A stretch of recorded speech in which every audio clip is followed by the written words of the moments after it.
Hi folks, how's it going? This is Mike, and I'm back to do another in the series of movies from A to Z.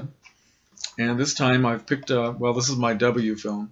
So this is a film from 1991 called Where the Day Takes You, directed by a guy named Mark Rocco, a director I know very little about other than this movie. And I'm going to be very honest with you here. I've been sitting here trying to do this video about 8 different times for the last 45 minutes, and every time I get started I find myself stumbling around looking for words, and I just feel very stupid, and I turn it off. And it's not that I don't like this film, I like it very much, but for some reason I'm having trouble finding a way to talk about it, and I feel kind of embarrassed, I guess. So I think it's just I'm very much out of practice of making videos. I just haven't been doing it for a while, so I'm just going to try to get through it. And if I stumble around a little bit and you find me babbling, I'll just apologize beforehand and see what happens. Okay. All right. Where the Day Takes You. Now it has a great cast of young actors, and they're listed in alphabetical order on the cover. They are Sean Astin, Laura Flynn Boyle, Peter Dobson, Balthazar Getty, I hope I pronounced that right, Ricky Lake, James LaGrosse, Dermot Mulroney, Will Smith, and it also has in smaller roles people like Adam Baldwin, Nancy McKeon, Alyssa Milano, Laura San Giacomo, Rachel Chakotay, and Christian Slater is also in it, very small part. So great cast of actors, and it's cool to see them when they were so young. The movie is about a group of young people living in LA, and they are all homeless for various reasons. A lot of them have families that are fairly stable, well, stable homes, places to live, but for whatever reasons, they have run away from home and they don't want to go back. They have conflicts with their parents, siblings, whatever, and some of them have been molested.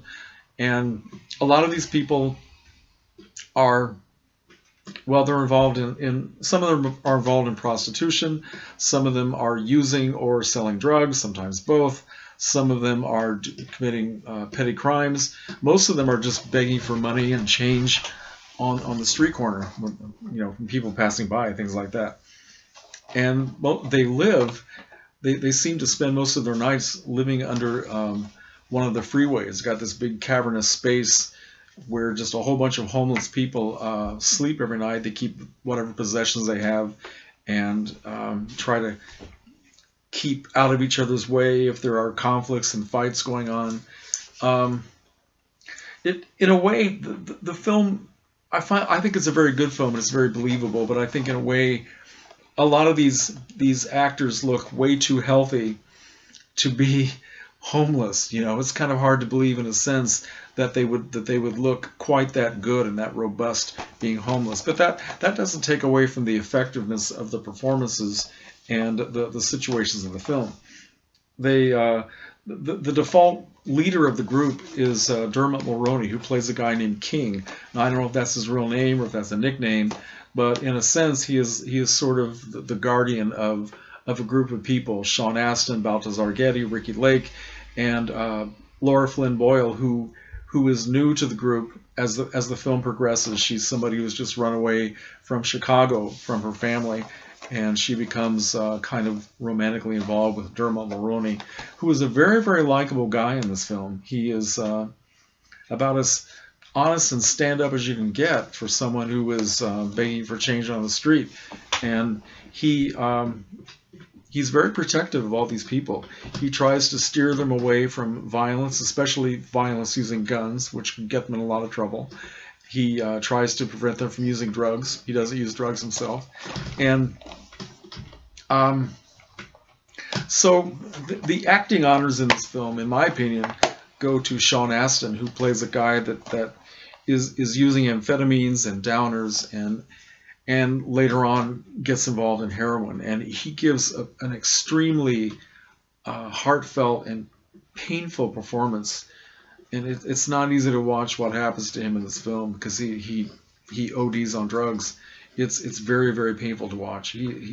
I don't know. I think, as I remember, Sean Astin was the reason why I bought this film in the first place, because I had never heard of it, and I found it on sale on oldies.com, And I think I just seen Sean Astin in some of his other films like Rudy and Lord of the Rings, and I was just so impressed with him as an actor. I wanted to see more of his stuff, and he's very, very good in this, and the others are good as well. And also, the film also has a very good use of music.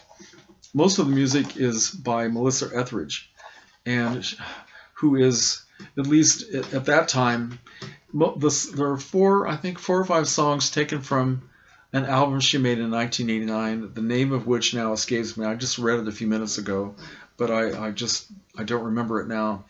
But her voice is just very, very emotional and goes very well with the situations in the film.